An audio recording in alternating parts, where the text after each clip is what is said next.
말씀을 좀 강론하면서 오늘 하나님 말씀에 대해서 말씀하려고 합니다. 바울은 편지를 쓰면서 오늘 내가 지금 당했던 많은 고난과 환난을 내가 잘 알지 않느냐 이렇게 말하면서 너는 이렇게 환난이 오고 어려움이 온다지라도 더욱 그러니까 더욱 배우고 확신하게 거하라 이렇게 말합니다. 자, 12절 말씀 보시죠. 무릇 그리스도 예수 안에서 경건하게 살고자 하는 자는 뭘 받는다? 뭘 받는다? 칭찬을 받는다? 박해를 받는다 그랬어요. 신앙생활을 올바로 하면은 박해가 온다는 거죠. 그러니까 너는 이런 박해 속에서 내가 견디려면은 14절처럼 너는 배우고 확신하게 거해야 한다. 그러면서 나온 것이 뭐냐면 성경에 대해서 말씀하고 있죠. 하나님 말씀은 이렇게 말씀하고 있습니다. 어쨌든 신앙인들이 기독교인들이 믿기 시작해서부터 마지막까지 늘 멀리할 수 없는 것이 성경입니다. 말씀이죠. 정상적인 신앙인 하면은 어쨌든 아침부터 저녁까지 늘 말씀 속에서 산다고 생각하면 정상적인 신앙이죠. 뭐 다른 말씀도 많지만 말씀의 사람 참 귀한 말입니다. 성공적인 신앙의 비결이 이 속에 있고 행복한 신앙생활의 비결이 이 속에 있습니다. 그러니까 신앙생활하는 사람들이 가장 중요한 것이 말씀이죠. 엊그저께 서점에 잠깐 갔더니 하시는 말씀이 뭐냐면 아무리 요새 유명한 목사가 책을 써도 안 팔립니다. 아무리 뭐 훌륭한 목사가 유명한 목사 큰 교회 목사가 책을 써도 별로 안 팔리는데 그래도 팔리는 것은 성경입니다 그러더라고요. 오히려 어렵고 힘드니까 더 많이 성경은 팔려서 오히려 성경은 더 많이 팔리고 있습니다 이런 얘기를 해요. 그래서 여러분 인간이 만든 책들 인간이 머리를 써서 책을 만들었지만 그러나 그 책은 별거 아닌데 어려울 때일수록 사람들은 더 찾는 것이 뭐냐면 성경인데 성경이 바로 우리의 삶을 살게 하는 것이니까. 그러니까 신앙생활하는 사람의 가장 중요한 것이 성경이죠. 왜? 천지를 창조하신 말씀이 곧 성경의 말씀이고 그 말씀이 육신을 입고 오신 분이 곧 예수님이니까. 자, 우리가 예수를 잘 믿습니다 하는 것도 아닙니다. 여러분 예수 잘 믿는 것은 우선 말씀이 예수님이니까 예수 잘 믿어요 얘기는 말씀 잘 듣고 말씀대로 삽니다는 이야기입니다. 그 말씀이 능력이죠. 때로는 우리가 무력했을 때는 우리에게 위로가 되기도 하고 때로는 우리 인생이 나침판이 되기도 하고 또 여러분과 제 사는 삶 속에 가장 중요한 핵심이 성경 속에 있으니까 오늘 바울은 디모데에게 성경을 말하면서 크게 세 가지 말하고 있어요. 자, 15절 말씀 보니까 또 어려서부터 성경을 알아나니 성경은 능히 너로 하여금 그리스도 예수 안에 있는 믿음으로 말미암아 구원에 이르는 지혜가 있게 한다 해서 이 말씀이 구원에 이르는 지혜가 있게 한다는 말입니다. 오늘 보면 저는 그냥 그 말씀 그대로 그냥 그리스도 예수 안에 있는 믿음으로 말미암아 구원에 이르는 지혜가 있다. 결국 이 성경은 우리에게 영생을 주는 겁니다. 베드로전서 1장 3절 말씀에서 너희가 거듭난 것이 썩어질 수제로 된 것이 아니요 썩지 아니할 시로 된 것이니 하나님의 살아있고 항상 있는 말씀으로 되었다고 하는 것처럼 그 말씀이 여러분과 저로 하여금 말씀의 결국이 뭐냐면 구원입니다. 말씀대로 살면 끝에 가서 받는 것이 뭐냐면 구원이죠. 결국 성경은 구원에 이르게 하는 지혜가 있다 이렇게 말하죠. 자, 구원은 돈 내고 사는 것도 아닙니다. 구원은 봉사 많이 한다고 받는 것도 아닙니다. 구원은 기도를 많이 한다고 받는 것도 아닙니다. 기도는 공부를 많이 한다고 되는 것도 아니고 구원은 도를 닦아서 되는 것도 아닙니다. 구원은 교회에서 말씀을 듣고 그 믿음이 생겨서 그 믿음의 결국이 영혼의 구원까지 하는 거죠. 그러니까 구원이라는 것은 내 공로 갖고 되는 것이 절대로 아니거든요. 저희가 말씀을 드리면서 믿음이 생겨야 되고 그 믿음은 듣는 말씀은 곧 그리스도 예수의 말씀이다 이렇게 말씀했습니다. 우리가 믿음의 결과가 뭐냐? 결국 영혼 구원입니다. 인간 구원의 과정 속에서 제일 먼저 작용하는 것이 뭐냐면 말씀이죠. 그러니까 구원의 첫 요소가 뭐냐면 말씀이에요. 학생은 지식은 학교에 가서 선생님께 배웁니다. 그러나 구원은 선생님한테 배우잖아요. 구원은 목회자의 말씀을 통해서 믿음으로 얻는 겁니다. 그러니까 설교를 통해서 우리가 예수가 누군지 알고 또 때로는 말씀 공부를 통해서 우리가 예수 누군지 알죠. 그 설교를 통해서 예수의 사랑을 듣기도 하고 설교를 통해서 예수의 능력을 우리가 깨닫기도 합니다. 그러니까 우리가 이 학교에서 배우는 것은 지식이지만 교회에서 배우는 것은 목회자를 통해서 배우기 때문에 그래서 목회자의 만남이 일평생에 가장 중요한 것 중에 하나입니다. 여러분과 제 만남, 이번 주에 설교할 텐데 우린 귀한 만남이 있는데 그 중에 만남 중에 하나가 목회자의 만남입니다. 내가 어떤 목회자를 통해서 배울 것이냐, 어떤 목회자를 통해서 우리가 뭘 말씀을 들을 것에 따라서 그의 인생과 생각이 달라지는 겁니다.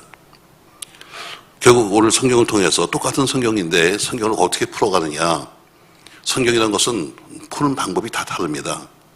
자, 예를 들어서 성경을 복음적으로 푸는 방법이 있는가 하면 정치도 풀 수도 있고 경제로 풀 수도 있고 푸는 방법은 다 다릅니다. 그러니까 목사가 앞에서 어떻게 설교하냐에 따라 갖고 듣는 사람들은 자꾸 그 얘기를 듣게 되니까 결국 그렇게 따라갈 수밖에 없는 것이지요. 자, 오늘 성경에 대해서 오늘 뭐라고 말씀하는가? 15절 말씀에서 성경은 구원에 이르게 하는 지혜가 있다. 여러분과 제가 말씀을 통해서 구원까지 가는 결과가 있기를 주의 이름으로 축복합니다. 결국 믿음의 결과가 뭐냐? 구원입니다. 우리가 믿음 말하면 믿음의 마지막 결과는 뭐냐면 예수 믿고 구원받는 거죠. 구원받아 천당 가는 거니까. 그러니까 우리 성경은 여러분과 제 인생길의 빛이요, 여러분과 저에게 천당까지 인도해주는 길입니다. 그러므로 오늘 성경에 보니까 성경은 구원에 이르는 지혜가 있게 한다 그랬습니다. 두 번째 보니까 16절 말씀, 모든 말씀은 하나님의 감동으로 되었다 했습니다. 말씀은 뭐로 되었다? 하나님의 감동으로 되었다 그랬어요. 자, 오늘 모든 말씀은 감동인데, 그러니까 이 책 자체가 성경 자체가 하나님의 감동입니다. 그러니까 모든 성경은 다 유익한 겁니다. 성경에 나오는 말씀은 한 절도 뺄 게 없는 거예요. 어떤 것만 특별히 더 강조할 수도 없고 어떤 것은 안 할 수 없는 것은 이 성경 66권 말씀이 전체가 다 하나님이 쓰신 감동이니까. 성경은 바울이 쓴 게 아닙니다. 성경은 모세가 쓴 게 아닙니다. 그들은 다만 기록했을 뿐이지 쓰신 분은 하나님이십니다. 결국 오늘 성경은 누가 썼는가 하면 하나님이 쓰신 거죠. 근데 쓰셨는데 누굴 통해서? 그들의 손길을 통해서, 모세의 손을 통해서 썼고 바울이 통해서 써있지만 그러나 결과적으로 쓰신 분은 하나님이십니다. 서를 성령의 감동으로 이렇게 말씀하고 있습니다. 성경은 어느 한 분도 뺄 게 없습니다. 모두가 다 유익한 거죠. 모세의 오경은 오경대로 유익하고 역사는 역사대로 유익하고 다 어느 한 부분도 뺄 게 없는 겁니다. 그러니까 설교자는 어느 걸 빼고 어떤 것은 학고가 될 수 없는 것은 물론 목회자가 좋아하는 나름대로의 설교가 있습니다. 목회자가 좋아하는 나름대로의 어떤 구절이 있는 거죠. 그러나 설교하는 사람이 어느 것은 하고 어느 것은 뺄 수 없는 것은 왜 그러냐? 약은 입에 쓰기도 하고 달기도 합니다. 단약도 있고 쓴 약도 있는 거예요. 또 어떤 약은 먹었더니 막 속이 뒤집어집니다. 어떤 것은 쓰지요. 그러나 그런 그 과정을 통해서 몸이 치유되는 것처럼 쓴 약도 있고 단약도 있다. 또 약 중에는 뼈를 든든히 하는 약도 있고 또 골격을 세우는 약도 있는 것처럼 성경 말씀도 구절구절이 다 틀리기 때문에 우리 모두가 어떤 것도 한 구절도 뺄 수 있는 것이 없다는 것이죠. 어떤 약을 먹었더니 호흡이 골라지는 것도 있고 또 어떤 것을 먹으니까 간이 쳐지는 것도 있는 것처럼 모세오경이 있는가 하면 예언서가 있고 또 예언서가 있는 역사서가 있는 것처럼 모두가 다 성경 말씀 66권 말씀 토시 하나도 뺄 거 없이 다 모두가 하나님이 쓰신 귀중한 것이라는 것이죠. 사람이 그걸 바꿀 수가 없는 겁니다. 왜? 하나님이 다 필요해서 점 하나 찍어놓은 거지 인간이 이 점이 왜 찍혔냐 따질 필요가 없는 것은 쓰신 그분이 필요하니까 점도 찍었고 쓰신 그분이 필요하니까 거기다 토도 달한 겁니다.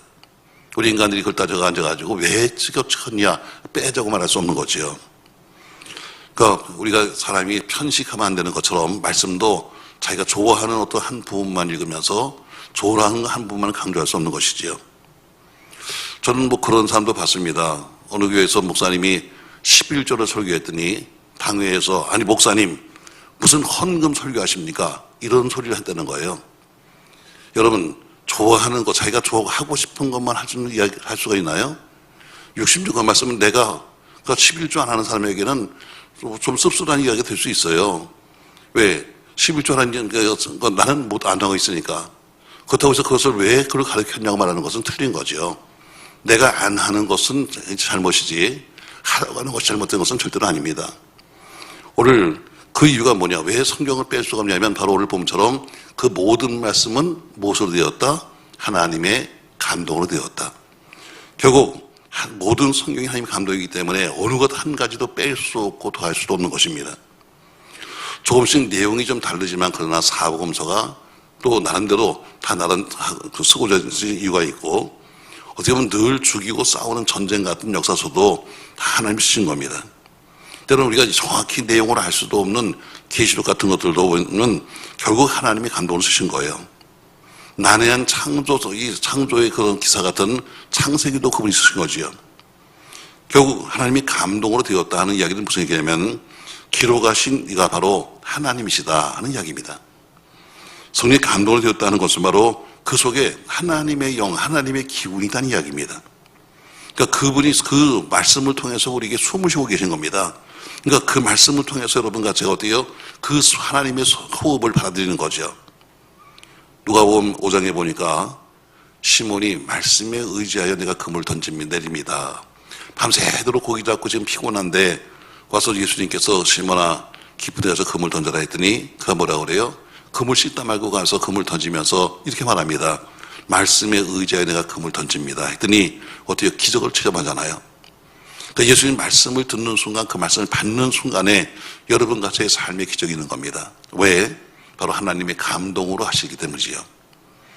저 여러분 하나님의 감동이 있는 말씀이기 때문에 이 말씀을 사도들이 선포하는데 사람들이 점점 놀랍니다. 이 말씀이 감동이기 때문에 그 감동 속에서 역사하시는 겁니다. 오늘 바울은 디모데에 편에 쓰면서 이 말씀은 바로 하나님의 감동으로 되었다 이렇게 말씀하고 있습니다. 사랑하는 성도 여러분, 하나님의 감동, 하나님의 영이 있는 감동의 말씀을 드리면서 따지려고 하지 마십시오. 내 생각과 맞는다 안 맞는다를 따질 것이 없는 것은 왜? 그분은 하나님의 감동을 주셨기 때문에 우리가 평가할 수 없는 것입니다. 자, 세 번째 보니까 성경은 17절 이는 하나님의 사람으로 온전하게 하며 해서 세 번째 보니까 이 말씀은 하나님의 사람으로 하여금 온전하게 한다고 말씀하고 있습니다. 히브리서 4장 12절 말씀에 보니까 하나님의 말씀은 살아있다고 되어 있고 운동력이 있다고 그랬습니다. 저희 어떤 낯선 문화도 예리해서 혼과 영과 및 관절 골수를 쪼갠다고 했어요. 또 그만 아니라 마음과 생각까지도 뜻 감찰하신다고 했습니다. 결국 말씀은 뭐예요? 살아있다는 거죠. 이 말씀은 문서가 아닙니다. 말씀은 책이 아닙니다. 말씀은 살아있는 겁니다. 그러니까 이것이 그냥 하나의 활자나 종이라고 생각한다면 기독교의 역사가 이렇게 지금까지 수천 년을 올 수가 없는 겁니다. 사람이 뭐라고 하든 간에 하나님 말씀은 지금도 살아서 역사하고 있습니다. 바로 그걸 믿는 겁니다, 여러분. 하나님의 말씀이 살아서 역사하고 있다. 이것을 믿는 게 뭐예요? 결국 사람을 하여금 온전케 만드는 것입니다. 말씀으로 영혼이 치료받습니다. 자, 하나님 말씀은 살았고 운동력이 있어 저여 날선 어떤 것보다 예리하여 혼과 영과 한 것처럼 혼과 영을 고치는 것은 말씀이다. 저 여러분과 저의 영혼이 치료받치는 것은 말씀이다. 저 여러분과 저의 영혼이 치료받길 주 이름으로 바랍니다. 또 마음의 질병도 치료받기 바랍니다. 또 성경에는 관절과 골수를 찔러서 오게 되는데 그래서 이건 육입니다. 관절, 골수는 육이에요. 바로 우리 육적인 질병도 치료합니다. 말씀 읽을 때에 여러분 질병에서 자유하기를 받기를 주 이름으로 바랍니다. 말씀을 들을 때 기적이 나타나는 거죠. 말씀 속에 치료의 역사가 있습니다. 그러니까 말씀을 듣다가 질병이 나고 말씀을 듣다가 여러분과 저의 마음이 변화가 오고 말씀을 듣다가 여러분과 제가 뜻밖의 위로를 받기도 하는 것입니다. 말씀이 여러분과 저를 위로하고 말씀이 여러분과 저에게 힘을 주는 그것은 바로 이 말씀은 사람들로 하여금 온전케 하기 때문이다 이렇게 말씀하고 있습니다. 말씀 여러분 요한복음 우리가 1장 1절 이하에 보니까 말씀이 하나님과 함께 계셨다 이렇게 말씀하고 있어요. 이 말씀이 곧 하나님이시라고 했습니다.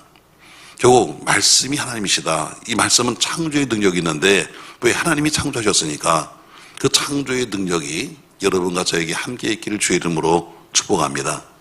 말씀은 능치 못하였다고 했습니다. 바로 능치 못함이 없는 그 말씀을 믿으면 여러분과 저에게도 능치 못할 일이 없는 것입니다. 왜? 내가 하는 것이 아니라 그분의 말씀이 내 속에서 역사하시기 때문입니다. 말씀을 들으면서 어떤 사람은 매우 부정적인 사람이 있습니다. 정말 저렇게 맞을까? 정말 저렇게 될까? 이런 부정적인 생각으로 들으면 말씀 한 개도 이루어지지 않습니다. 와서 여러분이 아무리 와서 예배를 드려도 그 말씀이 믿어지지 않냐고 부정적으로 듣고 있다면 그 말씀은 오늘 헛걸 듣고 가는 것입니다. 자, 데살로니가서 2장에 보니까 말씀을 듣는데 뭐로 듣는가 하면 사람의 말로 아니하고 하나님 말씀으로 받았다. 결국 하나님 말씀으로 받았기 때문에 그들은 하나님의 역사를 볼 수 있는 것입니다. 왜 그렇게 많은 설교를 듣고 왜 이렇게 많은 설경을 암송하기도 하고 왜 그렇게 많은 성경을 했음에도 불구하고 하나님의 능력을 체험하지 못하는가? 간단합니다, 여러분. 믿지 않았기 때문이죠. 우리 요새 요한복음 말씀을 공부하면서 요한복음 20장에 보니까 자, 20장 전체가 부활에 관한 말씀인데 막달라 마리아가 예수님의 빈 무덤을 가서 보잖아요. 이미 여러분 공부한 말씀입니다. 가서 막달라 마리아가 무덤에 들어가지 못했지만 그러나 무덤이 열린 것을 보았습니다. 놀래가지고 가서 제자들을 찾아가서 말합니다. 그래서 어떻게 수세자였던 베드로가 요한이 가서 빈 무덤을 보러 오죠. 요한은 빨리 뛰어왔고 베드로는 좀 느리게 왔습니다. 근데 요한은 담대하지 못해서 들어가 보지는 못하고 문 앞에서 보니까 안을 보니까 그 안에 예수님의 시체가 없는 것을 확인했습니다. 베드로는 담대하니까 들어가 봤는데 역시 예수님의 시체가 없는 거예요. 자, 그들이 앉아서 걱정합니다. 야, 예수님 시체를 누가 훔쳐갔지? 예수님 시체가 어디 갔지? 하고 제자들이 3년씩이나 함께 그렇게 같이 먹고 마시고 있던 사람들이 기껏 하는 얘기가 뭐냐면은 시체가 어디 갔지? 하고 걱정합니다. 누가 훔쳐간 거야? 어떻게 된 거지? 하고 걱정하다가 결국에는 뭐라고 말씀하냐? 20장 10절에 보니까 그들이 집으로 돌아갔다고 그랬어요. 걱정만 했지 3년씩이나 함께 먹고 마시고 살면서 그렇게 말씀을 들었지만 그들은 말씀에는 관심이 없었어요. 어디 관심이 있어요? 예수가 왕 되면 난 우정할 거야. 예수가 왕 되면 난 좌회전해야지. 난 예수 이름으로 돈 벌고 예수 이름으로 잘 살고 예수 이름으로 나는 한 벼슬 해야지. 여기만 관심이 있었지. 예수님이 나 죽는다. 예수님이 나 부활한다. 관심이 없는 거예요. 그러니까 예수님의 빈 무덤을 봐도 그들이 말씀이 기억나지가 않아. 왜? 건성 들었으면 건성. 예배를 건성 들은 건성 듣다가 보니까 그래. 그래서 그들이 어때요? 집으로 돌아갔다. 그들은 돌아갔는데 차마 가지 못하는 막달라 마리아가 그 무덤에 혼자 그 앞에서 울고 있다가 예수를 만나잖아요. 바로 지난주간에 했던 얘기입니까, 여러분? 지난주간에. 누가 예수 만나는가? 사모하는 사람이 만난다. 3년씩이나 먹고 마시고 함께 있던 제자들이 만난 것이 아니라 사모하는 사람이 사랑하는 사람이 만나는 것처럼 예수도 마찬가지입니다. 신앙생활도 마찬가지예요. 우리가 교회를 내가 몇 년 다녔습니다. 내가 교회에서 뭘 했습니다. 주는 것이 아니라 예수를 사랑하는 사람이 주를 만나게 되고 사모하는 사람이 주를 만난다고 했어요. 그리고 거기 중요한 말씀이 나오잖아요. 왜 제자들이 그렇게 빈 무덤 보면서도 그 걱정만 하고 돌아갔을까? 그들이 성경을 알지 못했기 때문이다. 이렇게 요한은 말하고 있습니다. 결국 3년씩이나 함께 예수와 더불어 있으면서도 그렇게 많은 말씀을 들었으면서도 말씀이 어때요? 머릿속에 없는 거예요. 생각이 딴 데 가 있으니까 맨날 딴 데 가서 있으니까 야, 가룟 유다는 어때요? 야, 이번에 돈 좀 벌어야 되겠다. 예수 이름으로. 야, 나도 예수 이름으로 나도 옳은 우의정 좀 한번 해야 되겠다. 이런 생각만 하고 있으니까 그렇게 예수님이 하신 말씀이 뭐예요? 머릿속에 없는 거예요. 신앙생활 여러분 건성건성하지 마십시다, 여러분. 자, 우리가 예배 한 번이라도 똑바로 드려야 하고 예배한 번이라도 올바르게 드려야지 건성건성하니까 무슨 말을 했는지도 모르잖아요. 왜 그렇게 많은 설교를 들어요? 우리가 여러분 설교를 얼마나 많이 들어요? 참 지겨울 정도로 여러분 설교를 듣습니다. 새벽에 듣지요. 또 무슨 여러분 또 시간만 나면 여러분 뭐 여러분이 유튜브를 통해서 이것저것 다 듣지요. 그렇게 많이 들어요. 또 많은 성경을 통해서는 또 읽잖아요. 뭐 통독도 하고 뭣도 하고 해서 다 또 읽잖아요. 공부도 여러분 좀 많이 합니까 여러분? 그런데 왜 하나님의 능력을 체험하지 못하는가? 이유 간단해요. 성경은 읽어도 말씀은 들어도 그 말씀을 믿지 않으니까. 믿지 않으니까 내 인생에 체험이 안 되는 거예요. 목사도 마찬가지예요. 믿음 없이 설교할 수 있습니다. 믿음 없이 기도할 수 있습니다. 믿음 없이 전도할 수 있습니다. 믿음 없이 상담도 할 수 있습니다. 그러나 믿음이 없으면 그 모든 것이 헛것입니다. 왜? 히브리서 4장 2절에 이렇게 말하고 있어요. 저희와 같이 우리도 복음 전함을 받은 자이나 그러나 그들은 말씀이 저희에게 유익되지 못한 것은 듣는 자가 믿음을 화합지 아니합니다.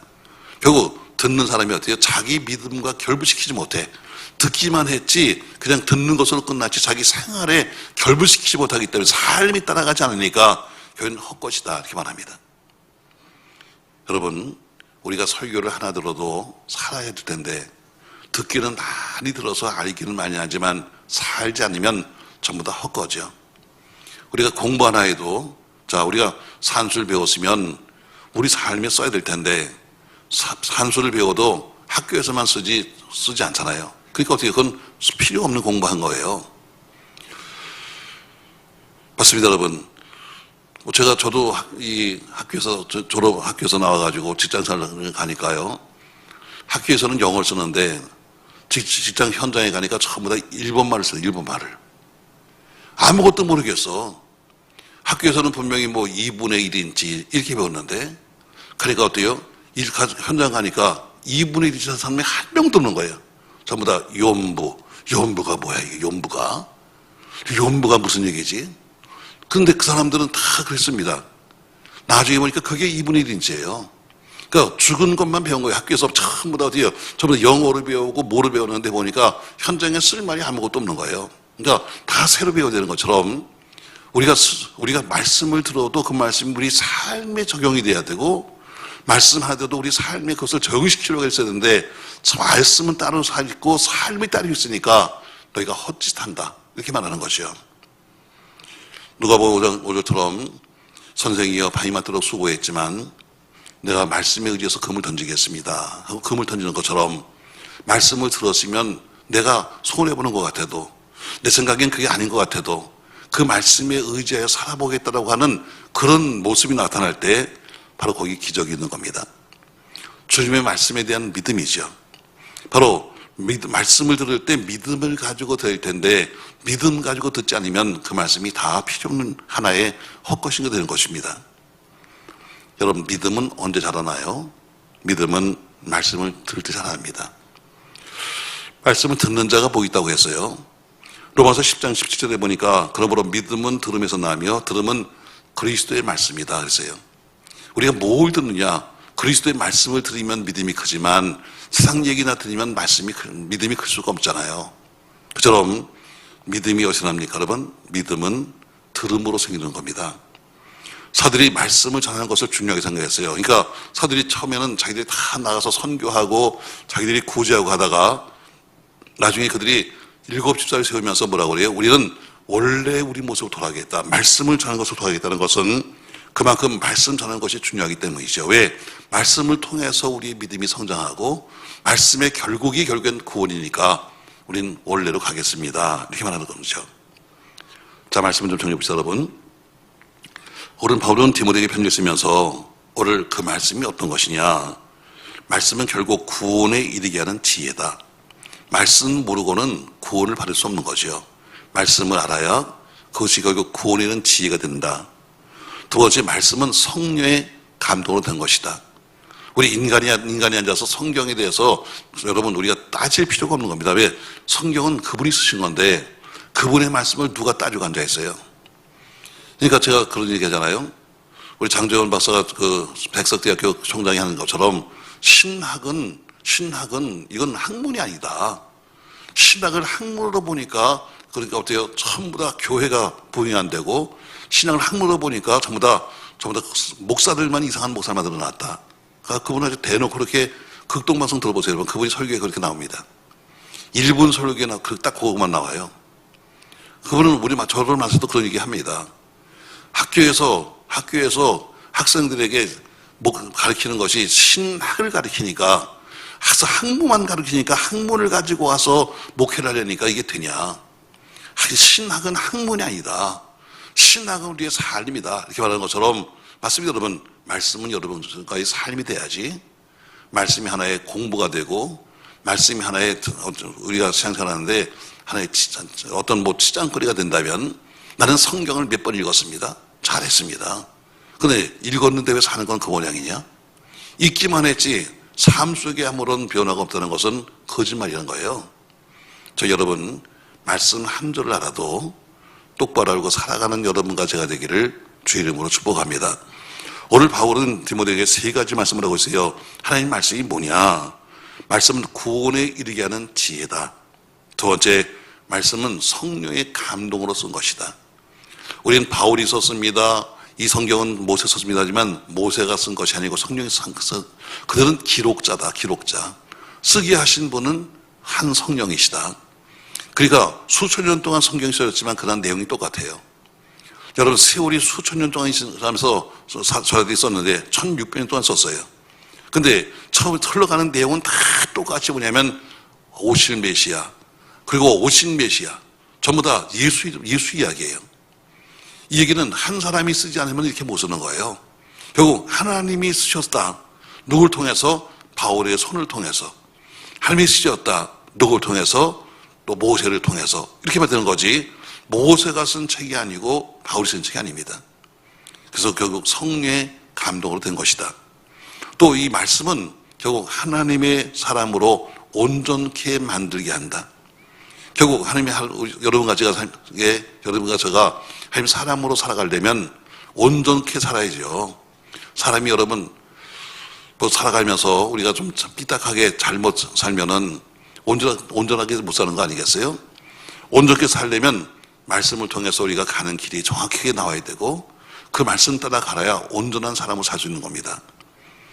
바울 사도들이 초대교회 때 기도했던 기도 제목이 있습니다. 나로 하여금 입을 벌려 복음의 비밀을 담대히 알리게 하옵소서. 사도들이 했던 기도 제목입니다. 나로 입을 열어서 복음의 비밀을 담대히 알리게 하십시오. 왜? 그들이 그 말씀이 복음의 비밀, 그 말씀이 결국에는 그들로 하여금 구원을 받게 하기 때문에 그들로 하여금 말씀을 전하게 하던 것처럼 여러분과 제가 말씀을 통해서 구원에 이르는 지혜가 하나님의 감동이 하나님의 역사가 늘 체험되기를 예수님의 이름으로 축원합니다.